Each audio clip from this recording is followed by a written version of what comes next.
Bienvenidos al programa Pido la Palabra del Canal Congreso. Hoy, como siempre, tenemos un invitado muy especial, al doctor Gregorio Ordaz, secretario general del Congreso de la República de Colombia, y nos acompaña para una entrevista muy especial. A raíz de la pandemia, se seleccionaron 22 entrevistas de todos los temas de actualidad que ocurren en Colombia, y se logró sacar un texto que se llama Pido la Palabra, entrevista con Colombia, que está en Amazon y también está impreso en las librerías de todo el país. Hoy vamos a tratar este tema con el doctor Gregorio Ordaz, que aparece además en el libro como explicando cómo se construyó el Congreso de la República y por qué el Congreso es bicameral en Colombia. Pero dejemos al doctor Gregorio Ordaz que nos diga qué tal le ha parecido el libro y cómo entiende este emprendimiento debido a la pandemia, que estuvimos un año casi encerrados. Gracias, Griserio. Primero, para saludarte y darte mi agradecimiento por esta oportunidad valiosísima de estar aquí con nuestros televidentes en este prestigioso espacio del Canal Congreso. La obra que se publicó, no sin dificultades, pero logró salir en versión digital y en versión impresa. Eso ya es un logro importante porque en Colombia esa actividad editorial quedó muy relegada a partir de la crisis económica que generó la pandemia de la COVID-19. Sin embargo, vemos ahí reflejado un esfuerzo no solamente editorial, que ya es importante, sino también de índole periodístico, que es lo que llama más la atención, porque no son textos elaborados para el lector que está preparado para recibirlo, sino es la transliteración de las respuestas que los muy ilustres entrevistados de este programa Pido la Palabra dieron a los cuestionamientos que en su momento se les hicieron y que respondían a la concepción que estaban ellos agenciando de los diferentes temas, de los muchísimos temas que se ocupó este programa del Canal Congreso. De tal manera que una primera anotación que yo hago es el estilo periodístico de reportería, que es muy escaso hoy día en el quehacer de las letras, especialmente en Colombia. Tenemos ejemplos como el de Germán Castro Caicedo recientemente, reporteros grandes como Gozaín, el máximo reportero de todos los reporteros, García Márquez. Y por esa misma línea empieza a vislumbrarse este trabajo, digo yo, es periodístico en esencia, reporteril, pero también es un trabajo editorial, de selección de textos, de purificación de las frases, de los contenidos, de adecuación de los giros idiomáticos y de presentación en un texto, en un tomo, en una obra que yo creo que ya está pidiendo la segunda, porque Sí, quedaron edición pendientes, sí señor. Pero hay dos personas que aparecen en el texto que han fallecido. El senador Enrique Smaya, que su entrevista fue genial, nos habla de por qué la reforma constitucional y por qué los segundos que quedan a la presidencia, a la gobernación y a las alcaldías entran al Senado, entran a la Cámara de Representantes, a la Asamblea y a los consejos. Este senador, en esa entrevista y aparece en el libro, aparece de una forma magistral, combinando lo que es el sistema parlamentario colombiano y lo que es el sistema parlamentario europeo. Realmente es una invención enorme, por eso hoy podemos tener candidatos a la presidencia que fueron segundos y hoy son senadores de la República, como el caso de Gustavo Petro, o candidatos a las alcaldías y a las gobernaciones que hoy pueden ser concejales en sus respectivos municipios y diputados. Pero tenemos también un tipo muy recordado en el Cauca y muy importante para la historia del Cauca, y es el doctor Aurelio Iragorri Ormaza, que ya casi se va a cumplir un año de su fallecimiento a raíz de la pandemia del COVID. ¿Qué nos tiene que decir sobre el doctor Aurelio Iragorri Ormaza? Bien, estos dos excongresistas que nos dejaron en los meses pasados por la misma causa de la pandemia, tienen unas características que les son únicas. En el caso de Enríquez Maya, un académico de dedicación permanente, un hombre de una cultura bastante universal. Uno conversaba con él y terminaba hablando de los temas de la historia, de los griegos, de los egipcios, de los temas científicos, mucho más allá de lo netamente constitucional, que también era muy profundo. Ese aporte que señalabas, Griserio, de traer la figura de el segundo en votos para que ocupe la curul en el órgano colegiado, es de esas invenciones muy colombianas que se han ido introduciendo dentro de un sistema presidencialista, que es en esencia nuestro sistema constitucional y de partidos y de representación popular.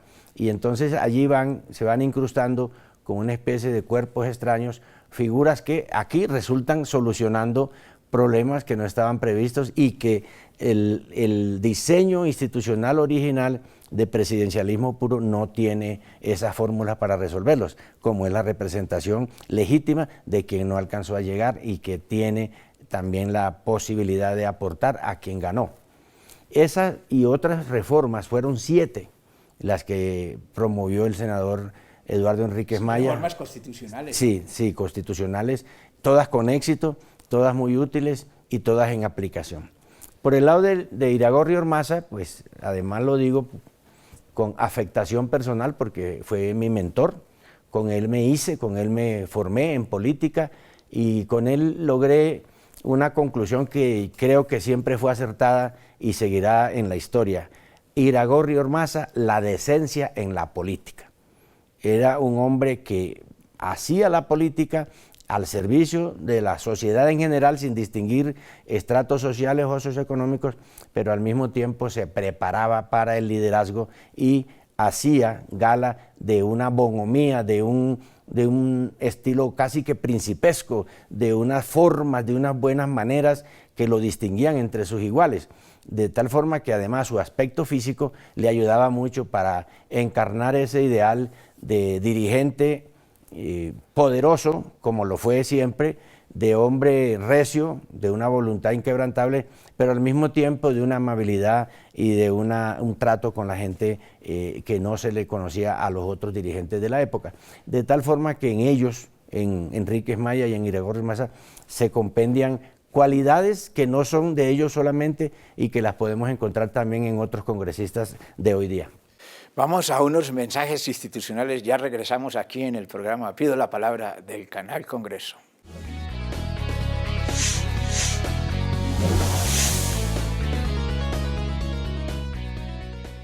Es un hecho. Le cumplimos a Colombia y a 200.000 jóvenes que recibieron educación gratuita durante los últimos 3 años con el programa Generación E.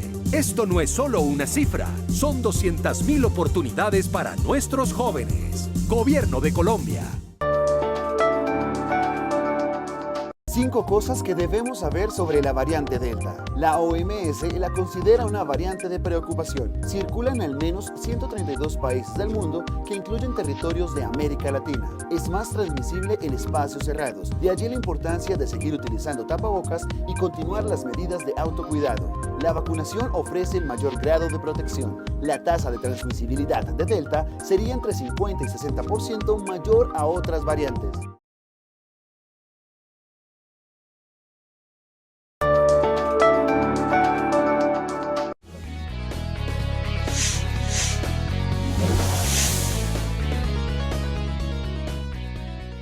Regresamos al programa Pido la Palabra del Canal Congreso. Doctor Gregorio Arjás,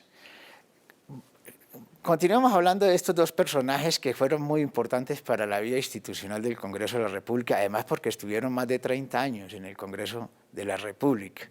El doctor Enríquez Maya, además de ser cantante, ¿no? Él me contaba que se hizo cantando en los buses salsa, le arrancaba de Pasto a todos los pueblos de la región de Nariño cantando, y así fue que se hizo. Luego fue estudiando y es un gran ejemplo para la sociedad y para los jóvenes, ¿no?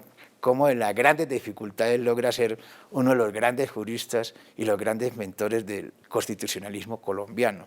Pero también tenemos al doctor Aurelio Iragorri Ormaza, que él planteaba en su entrevista, dice que él se debía fundamentalmente a su gente.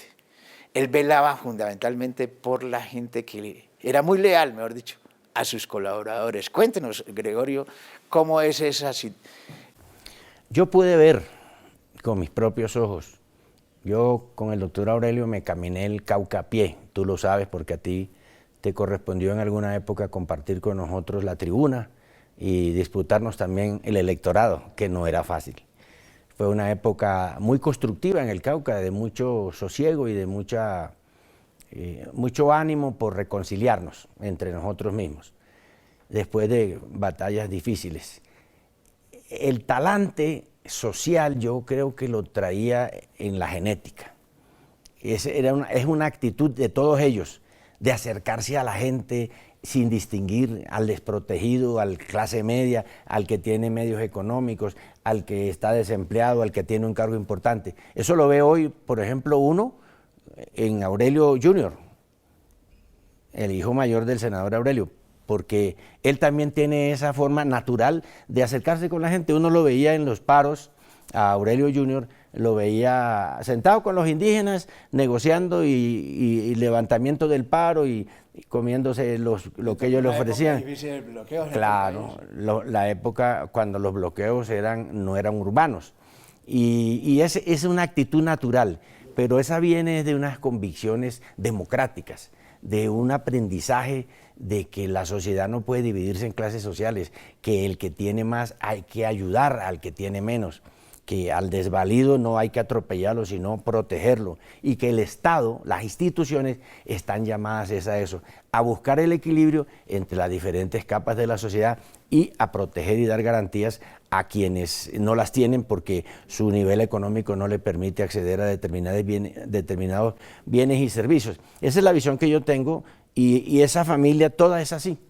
Todos son muy sociables, son con la gente, con el conductor, con el escolta, con el señor que vende los cigarrillos en la esquina, con el campesino, con el indígena, con el afro que reclama sus derechos, ahí están. Eso fue lo que le valió un liderazgo muy grande y una votación también poderosísima para ser durante muchos años el congresista más poderoso en el territorio caucano, y eso se reflejó en su ejecutoria, especialmente en lo que tiene que ver con electrificación rural, con la construcción y dotación de escuelas y de los acueductos rurales, que fue más o menos por donde él orientó siempre su labor. Allí están las obras, la gente las está disfrutando, ahí está la gratitud, hay un sentimiento, primero fue de orfandad, ahora es como de esperanza, de que reviva ese estilo de hacer la política y de llegar a hablar con la gente y oírla y tratar de tramitarle sus necesidades. Eso es una de las características del ex senador Iragorri Ormaza, que yo digo también están presentes en su vástago, su hijo Aurelio Jr. Hay un tema que es fundamental y ha sido fundamental para el desarrollo constitucional del país y que además lo dejó a propósito la Asamblea Nacional Constituyente con su mentor, que fue Orlando Falborda, que es el tema del ordenamiento territorial, y usted hizo parte de ese surgimiento y la creación y el desarrollo de la Comisión de Ordenamiento Territorial del país, que todavía sigue en deuda. Sin embargo, en el libro aparece, hay un hombre senador que ha estado todo el tiempo allí en la Comisión de Ordenamiento, que es Efraín Cepeda. ¿Usted qué nos quiere decir sobre eso? ¿Qué le falta al país frente al tema mismo del ordenamiento territorial? Esta es una visión muy personal mía, no compromete a la institución, pero a mí me parece que la trampa, el equívoco, arranca desde el artículo 1 de la Constitución, cuando hace creer que vamos a impulsar la autonomía territorial y dice Colombia es un Estado social de derecho organizado en forma de república unitaria, o sea, presidencialismo, con autonomía de las entidades territoriales. Entonces, el lector desprevenido cree que el mandato constitucional del artículo 1 es que haya autonomía en municipios, distritos, departamentos, en todas las formas de entidad territorial que puede haber, provincias y regiones, pero la Constitución no se queda ahí. Dice que dentro de la República Unitaria, es decir, dentro del Estado centralista, es decir, que la autonomía, y eso lo desarrolló la jurisprudencia, esa autonomía es relativa y tiene que estar anclada a que hay un Estado unitario. Y en un Estado unitario centralizado no puede haber sino, si acaso, descentralización, pero nunca va a haber autonomía, porque es contradictorio con el Estado unitario. La autonomía territorial es propia del Estado federal. Y allá tendremos que llegar, no en la empaquetadura de Estado federal, que en Colombia ha sido estigmatizada, se ha vuelto casi que un demonio conceptual por las épocas en que se vivió en el siglo XIX, pero sí el Estado regional, que es lo que yo creo que tenemos derecho los colombianos a reclamar en esta Constitución o en una reforma de esta Constitución. Colombia no será lo que se quiere ser si no arregla primero la casa, lo básico, el territorio, la distribución espacial del poder, eso se llama ordenamiento territorial. Y si seguimos con municipios, departamentos y unos escasos especies de engendros institucionales que son algunos distritos, no vamos a salir de ese marasmo porque siempre el centralismo se va a imponer sobre las necesidades de lo territorial. Pero si hay un reparto de entradita, desde el comienzo, de las competencias que le corresponden a municipios, a distritos, a departamentos, y creamos las regiones territoriales, es un paso que no se ha dado, que hemos sido tímidos, el asunto va a ser de otra manera y el progreso se va a sentir enseguida porque las regiones van a trabajar para sí mismas y dentro de sí mismas y no para un poder central que distribuye mal lo que se produce en todo el territorio. Si el poder central distribuyera equitativamente lo que se produce en toda Colombia para todos los territorios, no había pobreza en el campo, no había atraso en las grandes ciudades, no había los cinturones de miseria que hoy se ven de nuevo en las capitales. Concreto en esto, hay una gran deuda y deberá hacerse a través de una transformación constitucional para establecer en Colombia el Estado regional, regionalizado. Vamos a unos mensajes institucionales, ya regresamos aquí en el programa Pido la Palabra del Canal Congreso.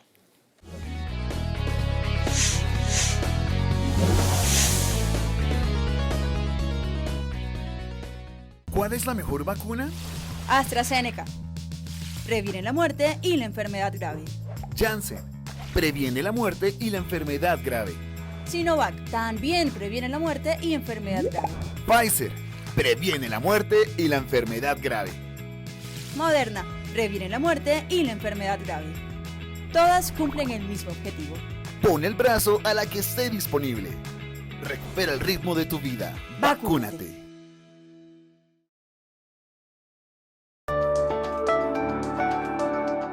Es un hecho. Le cumplimos a Colombia y a 200.000 jóvenes que recibieron educación gratuita durante los últimos 3 años con el programa Generación E. Esto no es solo una cifra, son 200.000 oportunidades para nuestros jóvenes. Gobierno de Colombia.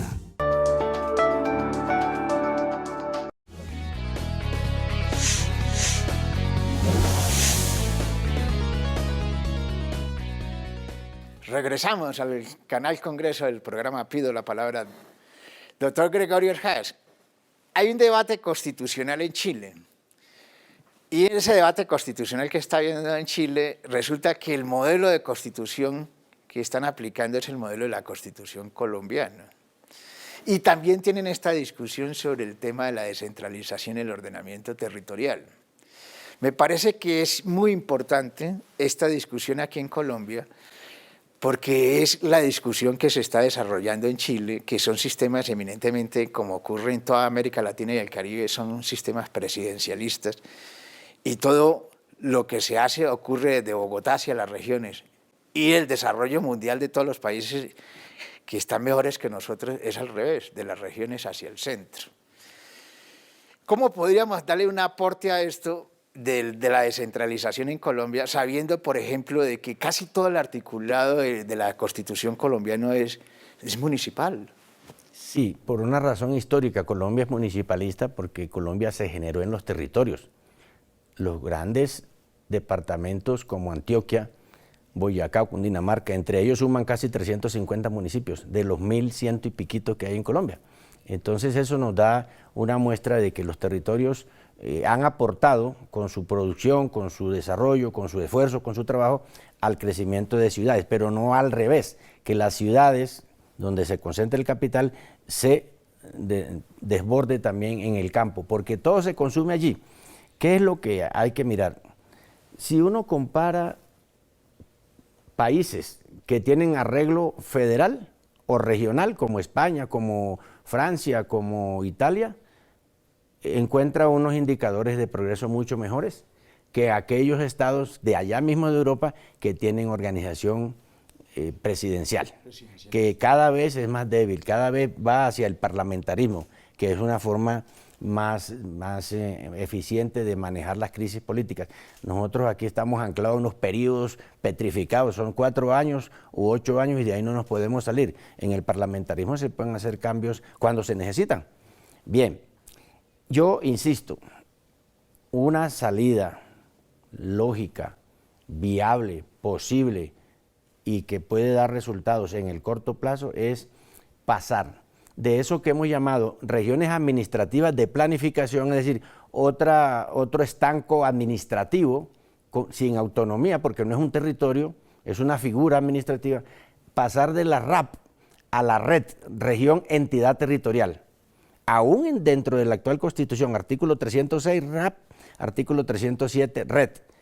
Aún con eso podríamos avanzar mucho, pero si liberamos desde el artículo primero que no haya Estado unitario, sino que se llame Estado regional, eso le da mucha vida a la región como unidad básica del funcionamiento del Estado, el desarrollo, el progreso y la riqueza va a ser mucho mayor, porque hoy estamos en un mundo en donde las naciones no compiten entre sí, ni los países ni los estados, sino lo regional. Las regiones son las que compiten y son productoras frente a otras partes del mundo donde ellos pueden colocar sus bienes y servicios. El Estado colombiano, ni la nación colombiana, ni el país Colombia compite como tal, como una unidad, sino regiones del territorio. Colombia tiene una ventaja que no la tiene Chile y no la tienen otros países de Latinoamérica, es que aquí las regiones ya las dio la naturaleza, ya las marcó. La región Caribe está marcada allí por el Mar Caribe y las cordilleras que terminan allá. La región andina igual, la región pacífica igual, la parte de abajo de Amazonia y la parte de la Orinoquia. Y esas son son también regiones históricas y son también regiones económicas que se han ido creando ahí, dejadas de la mano del Estado. Si eso se potencia, si eso se le hace inversión pública y se deja que la inversión privada también genere riqueza y genere empleo, el progreso va a llegar mucho más rápido que si seguimos así anclados a una vieja fórmula del siglo XIX de república unitaria, cuando lo unitario es mentira, porque aquí todos somos diferentes. Aquí hay 5 o 6 regiones diferentes y no somos unitarios, solamente una obligación legal formalista que nos mantiene unidos. Pero las instituciones no funcionan así. Bueno, doctor Gregorio, se nos está acabando el tiempo del programa.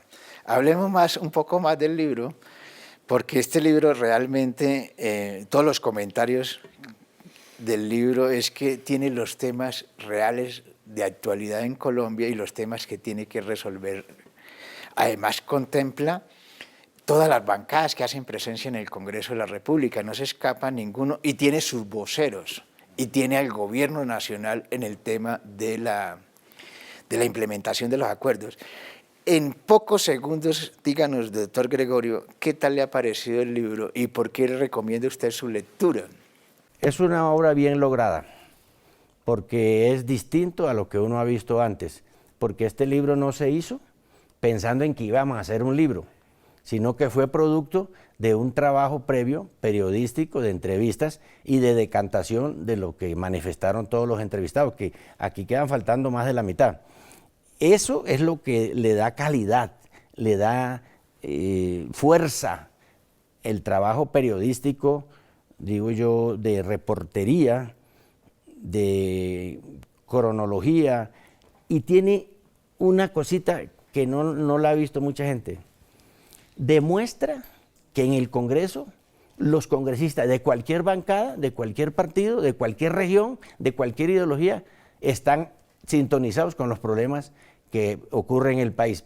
Lo digo a contrapelo de lo que la gente cree en Colombia, de que los congresistas se desentienden de la problemática nacional o regional y que no les importa nada lo que está pasando. Tienen un conocimiento profundo, de primera mano, y está demostrado aquí en este compendio bien logrado, además bellamente editado y con una deuda, porque creo que hace falta la segunda parte de esta obra tan buena.